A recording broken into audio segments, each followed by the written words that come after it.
Hai guys, jadi hari ini gue mau ceritain tentang my childhood life lah di Surabaya, which is also the reason kenapa gue percaya banget and suka banget sama all these horror stories. Jadi I feel when I grew up di Surabaya itu guys, rumah gue itu termasuk lumayan haunted. Jadi kayak it was a decent big house, tapi I always felt that the presence was just bukan cuman keluarga gue doang gitu, ada someone else gitu. Contohnya kayak misalnya living room gue ngadep TV, tapi sebelah kanan gue itu kayak sebelah kiri gue itu kayak kaca gitu, kaca to go to the dining table.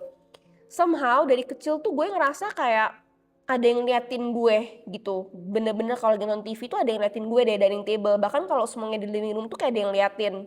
Jadi kadang-kadang when I look there, nggak tahu hallucination atau enggak, I ngerasa gitu kayak ada cewek atau ada anak kecil yang liatin, tapi obviously abis I blink nggak ada gitu. Oke guys, jadi ada satu kejadian yang bener-bener gue tuh nggak bisa lupa sama sekali.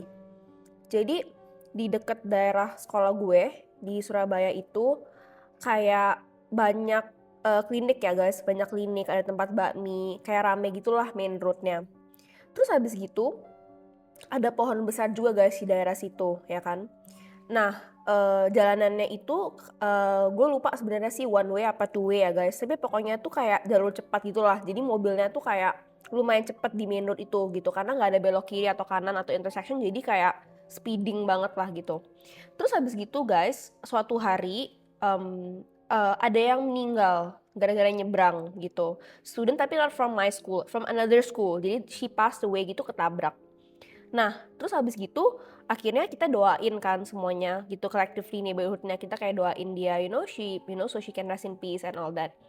Nah, habis gitu guys, suddenly setiap pagi itu satpam ini tuh gue lihat juga gitu, kayak di sekolah yang deket sekolah gue, dia tuh kayak suka komplain gitu, kayak ngomong sama satpam-satpam yang lain kayak iya ini gitu gitu, pokoknya dia suka kayak argue lah gitu sama satpam ini.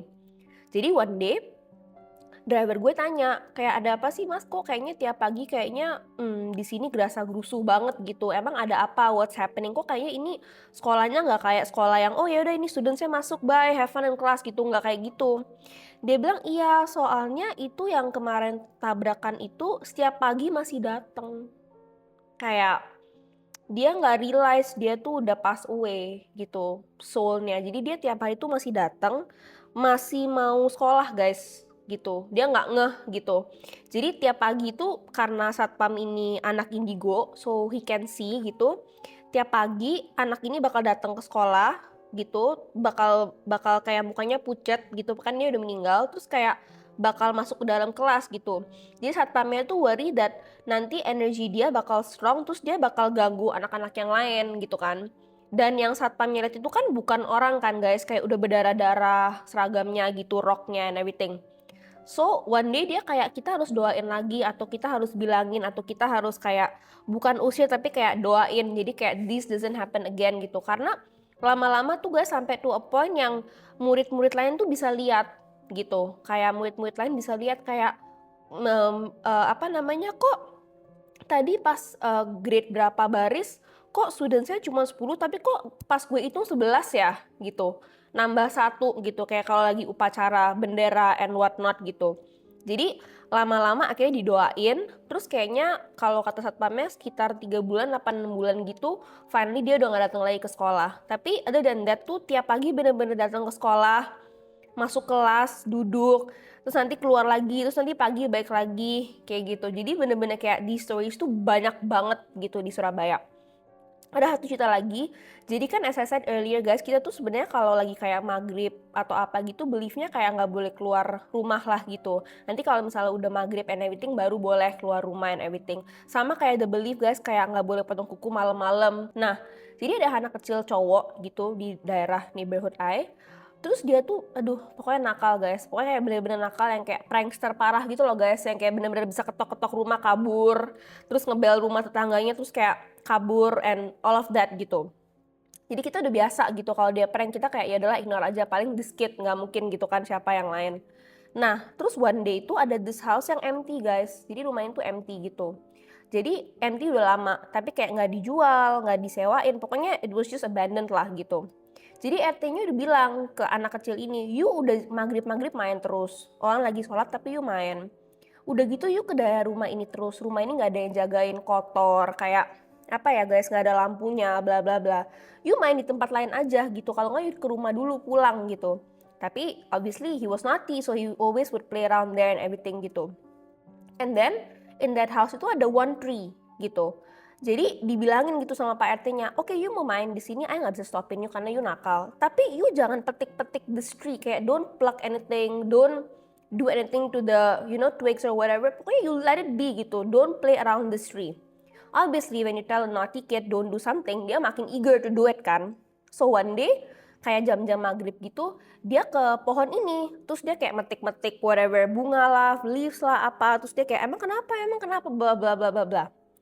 Malamnya guys, dia demam parah banget. Ini kita nggak ada yang tahu karena kan ya udah demam di rumah dia kan. Pagi-pagi demam, pokoknya dia demam kayak 3-4 hari gitu. Terus lama-lama my grandma denger gitu kan, kayak kenapa ada apa bla bla. Terus ya ini anaknya demam bla bla bla. Terus ya udah lama-lama kayak kenapa kok ini anaknya kok demamnya kayak nggak sembuh-sembuh, ke dokter nggak kenapa-napa, terus ke pediatrician lain juga nggak kenapa-napa, pokoknya healthy kid gitu, nggak tahu sakitnya kenapa apa.